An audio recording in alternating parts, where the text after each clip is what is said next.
Hey, what's up guys? It's Hannah, welcome back, and welcome to True Crime Tuesday, even though it's Wednesday. I'm a flop, but that's okay. I'm here, it's only a day later, and I'm going to be talking about a creepy case, so I think I'm going to make up for it. And I saw this case on, I think I just stay up to date on the news, so I just saw a little update on it, and I was like, ooh, what's this about?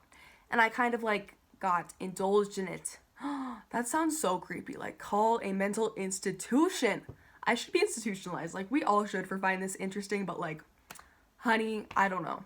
I also saw that this was going to be made into a TV show, and if that's the case, it's gonna be interesting. So I wanted to go over it because I saw no one else had made a video on it really, or a timeline, so I thought I would do it because I'm a creep. So let's get into it.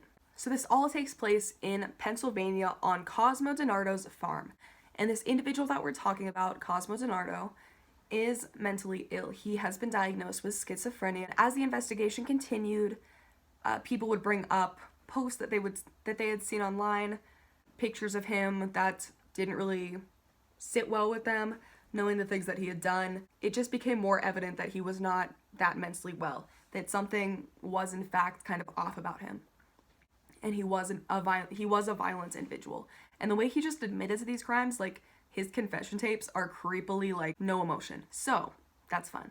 But this all began on July 5th, 2017, when Jimmy Patrick, who was 19 and went to a university in Maryland, went to DiNardo's farm to buy 4 pounds of marijuana. And I'm not judging when I say this, I'm just trying to fit the puzzle pieces together. I don't know if he'd bought weed from DiNardo before, or I don't know, but 4 pounds is a lot. And this leads me to think that Jimmy was a drug dealer, and that Cosmo DiNardo was maybe his plug, and maybe DiNardo just had a mental breakdown. Jimmy was last seen about 6 p.m., 6:30 p.m. on July 5th, and apparently when he showed up to Cosmo DiNardo's farm, he did not have enough money to pay for all the marijuana that he wanted to buy, or that he had said he wanted to buy. So, Cosmo killed him. And he really didn't have any remorse because this was gonna look bad for him. So he just had to get rid of it. He just had to do that.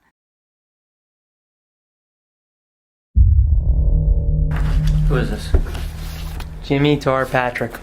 Did you murder Jimmy Tarpac? Yes, I did. You were selling drugs, right? I was middlemaning deals with drugs.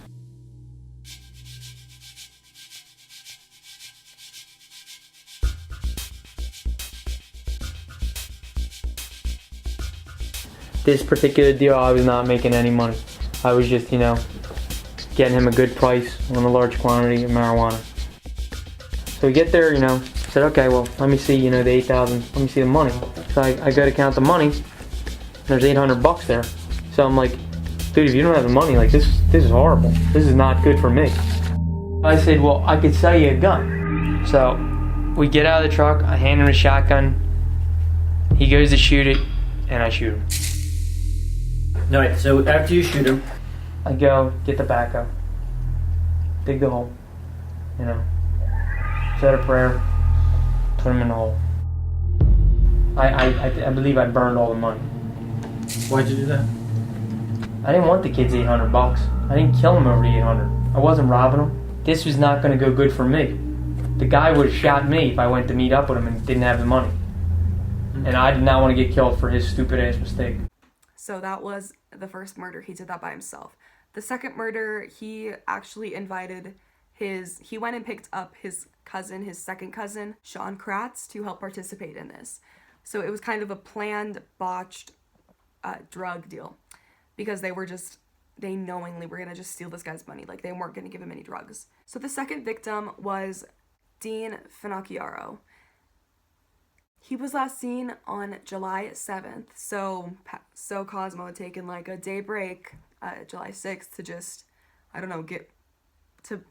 bury Patrick's body with his backhoe. But once he had his cousin, Sean Kratz, he got right back to it. And when Dean arrived, they kind of hung out for a little bit.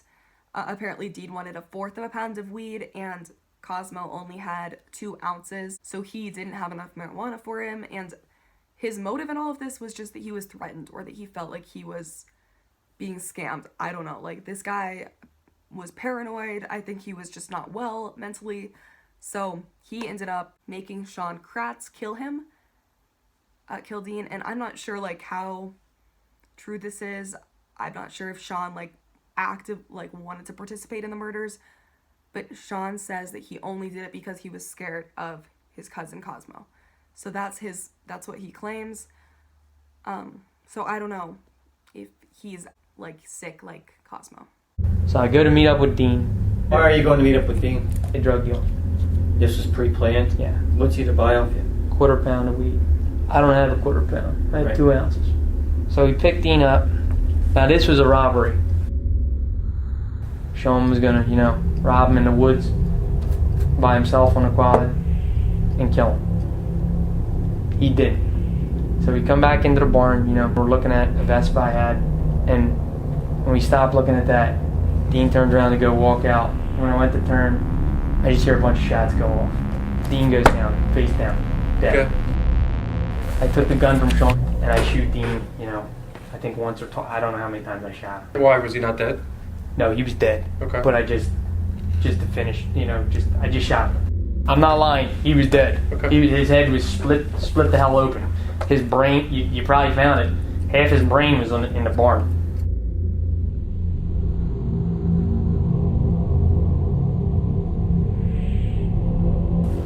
I shot Dean. I was scared that he was gonna harm not only myself, but I have a 1.5-month-old nephew, got a little brother, a mother. He made it out, you say anything, I will hurt your brothers, after knowing, what he's capable of. Scared, not only for myself, for others. So after they done that, and Patrick was already buried, they thought that, I guess they would just throw Dean in this pig roaster. So that's what they did. And literally, this is crazy, half an hour later, the last 2 victims would arrive at their farm. So the last 2 victims were Mark Sturgis and Tom Mio. And Mark and Tom were friends. They worked for the same company. Mark's father owned a construction company, which they both were employed by. And the 2 guys, were just gonna hang out. Mark was last seen at 6 p.m. and he said that he was gonna go meet up with Tom. So, I'm sure he wasn't like, I'm gonna go get some weed, but he just said he was gonna go meet up with Tom, and then the 2 ended up going to Cosmo's farm to buy some marijuana. And this was their plan all along, to kill the 2 men. So Cosmo shot and killed Mark, and then he shot Tom, and it didn't quite kill Tom, and it just left him paralyzed. So he was like, this is like so gruesome, so messed up. Tom was just like laying on the ground, like screaming for help because he's literally paralyzed, like just got shot, can't move his legs. And Sean Kratz is like just holding his head in his hands, like, this is bad, obviously bad situation. And Cosmo just goes and gets his backhoe, which he has previously buried Jimmy with. And then apparently, once Tom realized what was going on, he shut up.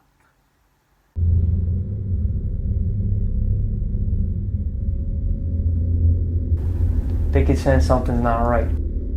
So when they turn their backs on me, I shoot Tom in the back, drop him. Mark's like, what the? He was such a big kid, I loaded the gun on him. So he's paralyzed. He goes, I can't feel my legs. I went and grabbed the machine because he's screaming now. I'm surprised the neighbors didn't hear us. Why aren't you shooting him again? I'm out of bullets. He's screaming, going crazy. Sean's like, got his head in his hands. I grab the backhoe. He sees that coming, just shuts the fuck up, and I just run him over. So messed up.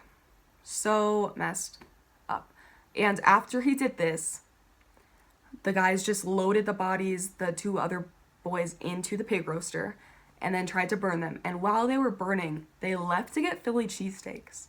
Like, what the fuck?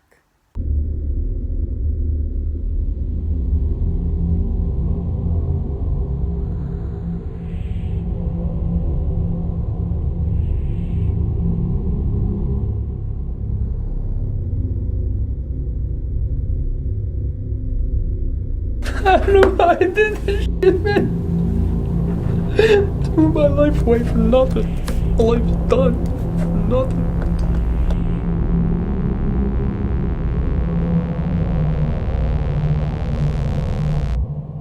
So they got back and they, like, their dumbasses realized, like, oh shit, you can't just, like, burn a fucking body. Like, you need, like, it needs to be hot. You need to, like, So they realized this probably wasn't going to work out.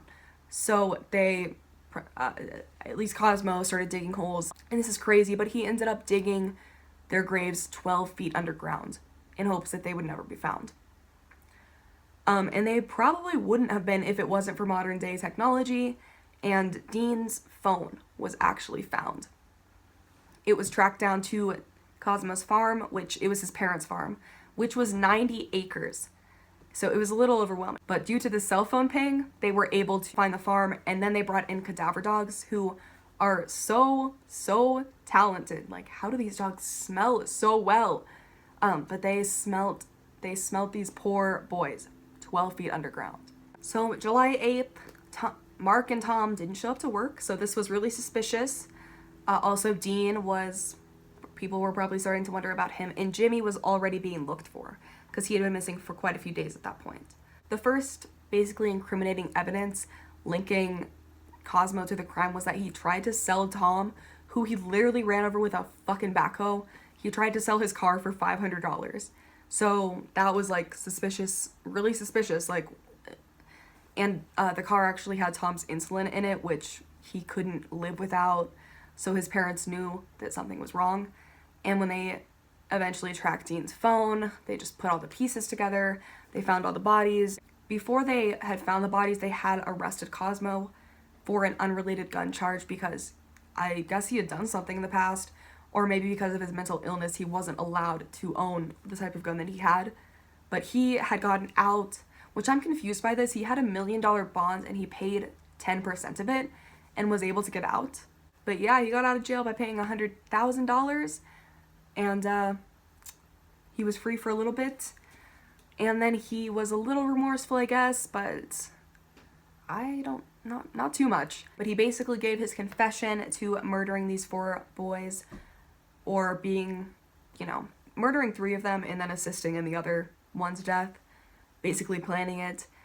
And he confessed to these 4 boys' deaths in exchange for not being put to death. So he will be in prison for the rest of his life. And his cousin, Sean, was going to go back to court, I guess earlier this year in 2019. But he, like, pushed out. He got scared because, like, I don't think anyone's going to cut him any slack. So I don't really even know what he was going to ask for. Like, I think he was going to, like, say that Cosmo scared him into doing it, but come on. Hello, everyone. I'm Yuki Washington. I'm Jessica Dean. Joe Holden was in the courtroom for today's hearing. He is live at the Bucks County Courthouse in Doylestown with where this case stands now. Joe. Good afternoon. This legal twist took everybody by surprise. It was a morning full of grief. On this single page of my notepad, words from Mark Sturgis's father. I'm going to go through them as he stared down Cosmo DiNardo, quoting, "You're remembering the life you lost, not the lives you've taken. You destroyed your own legacy. You started at the top and worked your way down to the bottom of the gutter. You're a complete fool, a tough guy on social media," he said. He said he endured thrill killings, and you have the rest of your life to think about what you've done in prison. A legal fork in the road for a gruesome case that began 10 months ago on an expansive farm deep in the woods of Bucks County. Cosmo DiNardo, labeled a thrill killer in court, pleaded guilty to 4 counts of first-degree murder, sealing his fate. He'll be in state prison for the rest of his life. Meanwhile, his alleged accomplice, Sean Kratz, backed out of his deal. And they have some comfort in knowing that Cosmo DiNardo will spend his life behind bars, but there's mixed emotions in knowing that they also have to deal with potentially a trial. So yeah, that was like the creepiest story I've heard in like a minute. So thought I'd share that. They're coming out with a TV show in like early 2020, they say. So I will definitely be watching that because I'm a creep. And yeah, I will be back with another True Crime Tuesday. I will be on it. I will get it up on Tuesday instead of Wednesday next week. So I hope you enjoyed this this horrible story. And follow me on Twitch if you want to stay updated or watch me live stream throughout the week and see a more goofy, light-hearted side of me instead of this sad stuff, because this stuff that I talk about on here is really heartbreaking and really sad. So, thank you so much for watching, and I will see y'all next time.